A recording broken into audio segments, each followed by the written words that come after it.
Hello my beautiful friends, and welcome back to my channel. This is Nova Gnome Creations, and I'm Nova, and I am so happy to see you today. I hope you are doing well, and I hope you and your loved ones are taking care of the best that you can. Hopefully you guys are having a good week so far. Hopefully you had a good weekend. I am on here today with a little hashtag 100 days of Halloween update video. So if you haven't been around for a little bit, you may not have seen that I've done 2 other hashtag 100 days of Halloween videos. If you want to check those out, they are on my channel, and I will also link my Halloween video playlist in the description box below and at the end of this video if you just want to click on it. But basically what I have been doing is making granny squares, all Halloween themed granny squares. So how this started was I was hanging out in a live stream over on Rainy, which is the Woolly Llama Shop's channel, and it was her birthday, and we were having like a little party and hanging out, and she talked about this idea to do 100 days of Halloween and do a granny square for each day and then make a scrappy Halloween blanket out of them. And she was like, if I did this, would you guys be like interested in participating? Like, is this a thing I should do? And Missy over at Missy's Yarniverse and More, which I will also link in the description box below, was like, yes, count me in. I am so on board with this. And I think if I am picking up what they're laying down, that this was probably talked about behind the scenes before this, but this was the first time I heard about it. So I was like, yes, I will also join in. I'm not going to make a video every day. I probably won't make a granny square every day, but I don't know what capacity I'll be participating, but I definitely want to participate. I want to, like, you know, show support and do this with you guys, and like, you know, it's just fun to do things with your friends. So me, them, and Patricia, which is Yarny Cat Crochet, I will link her down in the description box below, she also said that she would participate to a lesser extent, and then that was kind of that, and it all went forward from there. So Rainy has been posting daily videos for the hashtag 100 days of Halloween. I was actually on vacation for the first week of the 100 days of Halloween, so I didn't get to like join in the first day. But what I've been doing is basically doing a weekly update video.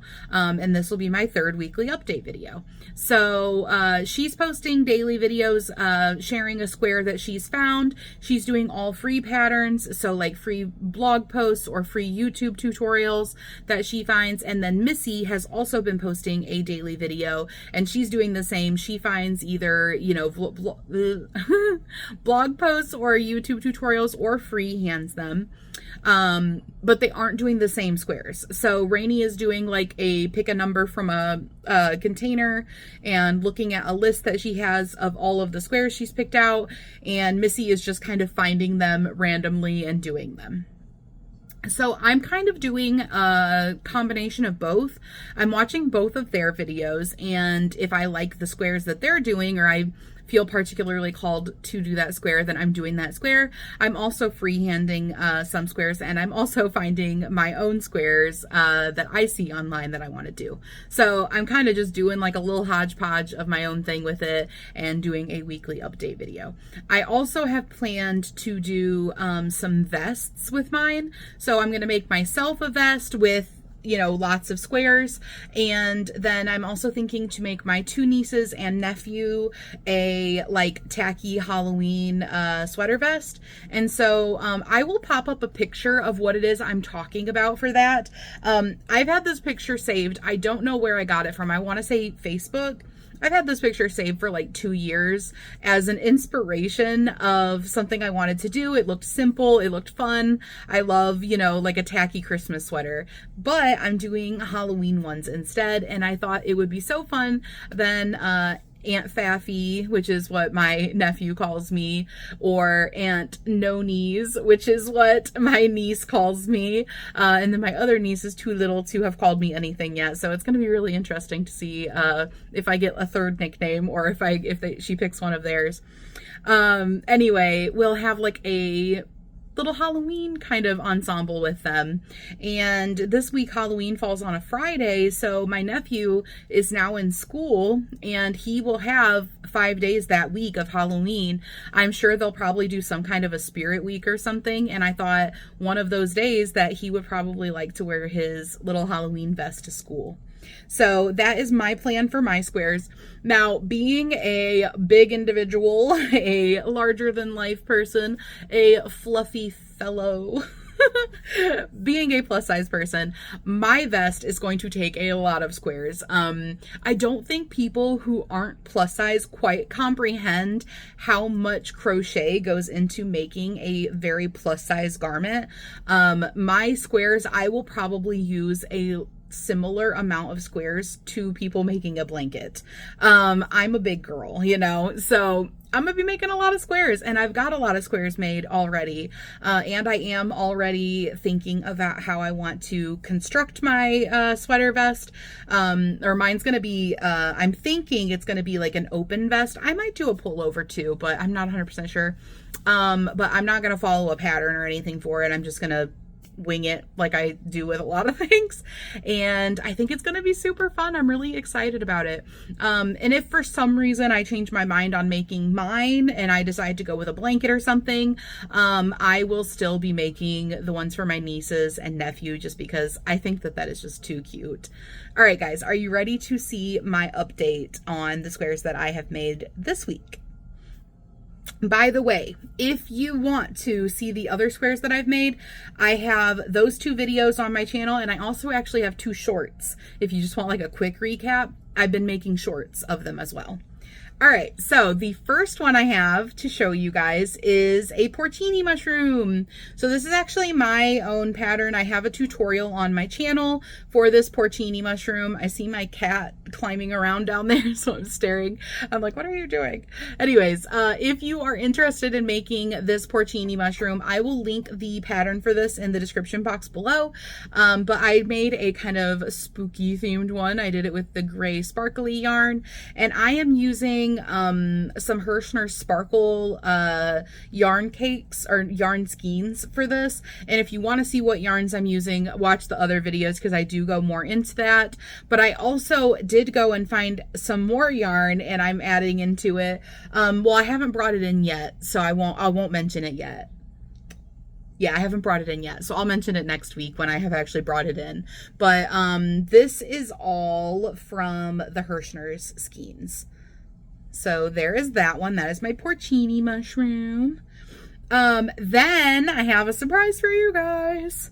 So you know how last week on my square update video, I showed you guys a skull and crossbone square, and I was like, I designed this skull and crossbone applique, and if you guys were interested, I could do either a tutorial or I would write up a free written pattern for it, and to like let me know what you guys thought, what you wanted, if you wanted a tutorial, if you wanted a written pattern. And if you were interested, and it seemed like the consensus was everybody wanted a tutorial. So I am also going to be dropping a tutorial today. If you're watching this video, the tutorial is probably live also, and that is going to be for my skull and crossbone applique or motif or whatever you want to call it. So this square, you may notice, is significantly bigger than my other ones, and that is because this is going to be a pullover sweater vest for my niece. So I started to work on the sweater vests, and basically they're literally, if you couldn't tell by the picture, or at least my take on it, is going to be 2 granny squares that are pretty big. They basically make up the front and the back of the sweater vest. And then I'll just be doing shaping to turn it into a vest, which will be putting some sides on it, putting, you know, some sleeves to go over the shoulders, maybe a little bit of a neckline, making sure there's armholes, that kind of thing. Basically just adding onto it and connecting the two together to make it into a sweater vest. So I went ahead and made this one for her. I am loving this yarn. Unfortunately, I am almost out of this one. This is the colorway Trick or Treat, and I am like, this is what I've got, guys, and it is even more hollow than it looks. I'm really hoping I have enough to do the back square. If I don't, then I'll just have to finagle. But I'm planning on doing each of their sweaters in a different colorway, but still Halloween. I want them to all be Halloween. So this is the most colorful of the skeins that I have. I almost wish I had enough to do all of theirs out of this yarn, because I just feel like it's a little bit more kid like coated, I guess, because of like the colors, you know. But I think based on the yarn that I have, I'll do one of each colorway. They'll all get like their own little kind of style for it, and I think it's going to be so fun. But I did do a skull and crossbone in the middle of her sweater. Well, of her square. It's not a sweater yet, but it will be. It's going to grow up to be a sweater, okay? All right, this next one, I'm like, I love it so much. So this one I saw on Missy's channel, and it is the Golden Lucy Crafts blog, the Crochet Witch Gnome. And I did a little bit of modification and, of course, my own additions and adornments. So this is the Halloween or Crochet Witch Gnome, like I said, by Golden Lucy Crafts. I will have all of the patterns linked below, by the way. I will put, if I made it up myself, I'll put that there. If I got it from a blog, I put that. If it's from a YouTube tutorial, I put that.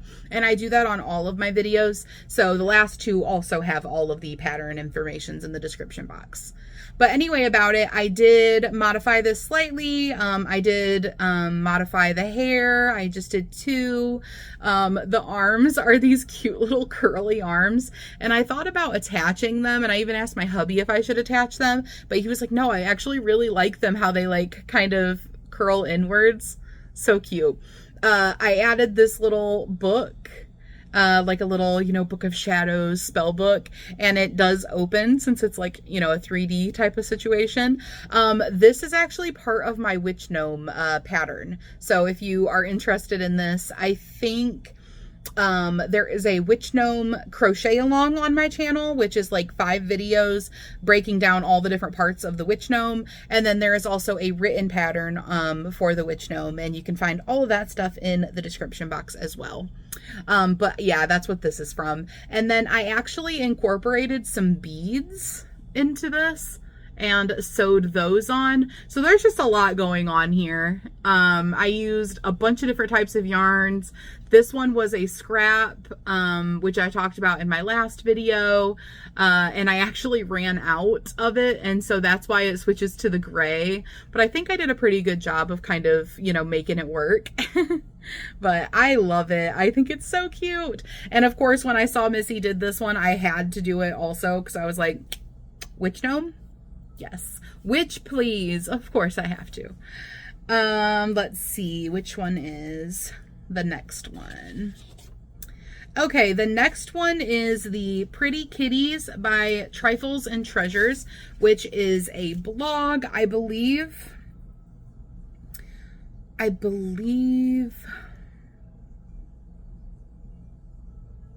I'm not sure if this one came from Rainy's videos or Missy's videos. They may have both done it. Some of them they've both done. But anyway, about it, it is the Pretty Kitties by TriflesNTreasures, and it is a blog. I actually am going to make another one of these, and I've already made the applique for a black one. So I made a purple one, and I gave it little eyes, and then I put a little moon over here. This was some different yarn that I brought in. And the rest of it is the Hirschner's yarn. So this is double-stranded big twist and a yarn that I got from Paint Some Way, which you guys will be seeing a little haul and review video for that soon. So that's what that looks like. I think it's so cute. And last but not least, I have another one that I freehanded, and this one is a blood splatter, and I did it on a black background. And again, you see that I brought this scrap yarn in. I've used it in a couple of squares, and like I said, on my gnome witch one, I did run out of it, so that was the end of that scrap. But hey, I used up a scrap. And then this is the Hirschner's yarn in the black that goes around the edges, and this red is Red Heart Super Saver Metallic, and this is freehanded. So that is a blood splatter. So here is the fruits of my labors for this week. I am so having fun with this. I am literally having so much fun with this. It's like hard to make myself work on other projects because I am just like having a blast with these. I love small self-contained projects, and I love to like spend a lot of time on them. So like, obviously you can, you know, just make a square and put like a more simple applique on it, or crochet one that starts with the applique and turns into the square. But you can also do stuff like, you know, even adding to these, like adding the little eyes, adding the little moon, you know, playing around with double stranding yarns. Obviously, I went ham on this one with the embellishing and adding things to it. But like, you can like put a lot of work into it or a little work into it. You can freehand it and make it up, and like, I don't know, it's just so fun. It's so fun. Like, you can just do completely different stuff, and like, you can easily sit down and start the project and finish the project in one sitting, and it's so fun. Like, I'm just absolutely having so much, I don't want to say fun again because I literally just said fun like 700 times, but I am having a blast with this. And I'm hoping to get all these squares together, and then during my 13 days of Yarnoween that is going to be coming up in October, I'm hoping to put together the projects and be able to show them to you guys as finished makes as part of the 13 days of Yarnoween, because I really like to go like ham on the 13 days of Yarnoween and have really cool finished projects to show you guys. I think every year I have always had like a finished project for every day, so it's not just like oh, I'm working on this, or oh, like, you know, it's not like a whips video or anything like that. Like, every day is like I made this project, I did this makeup look, like I kind of go all out with it, you know? So I think it would be really cool to be able to turn these all into finished projects for the 13 days of Yarnoween, which there will be a video, an information video coming up very soon about my 13 days of Yarnoween Spirit Week that I have been talking about potentially doing. And obviously I've decided that I am doing it. So there's going to be a whole video coming up soon that is going to talk about what the spirit days are, when they are, and all of that stuff. So make sure you keep your eyes peeled for that. It also, I came up with the hashtag that I want to use for it, so that will be announced in there too. And I'm super, super excited. I hope that you guys like it. I hope that I get some people participating. It would be so fun. But anyways, guys, I'm going to go ahead and let you go. Thanks for coming and hanging out with me today in my cozy little corner of YouTube. I will see you guys again real soon. Bye, guys.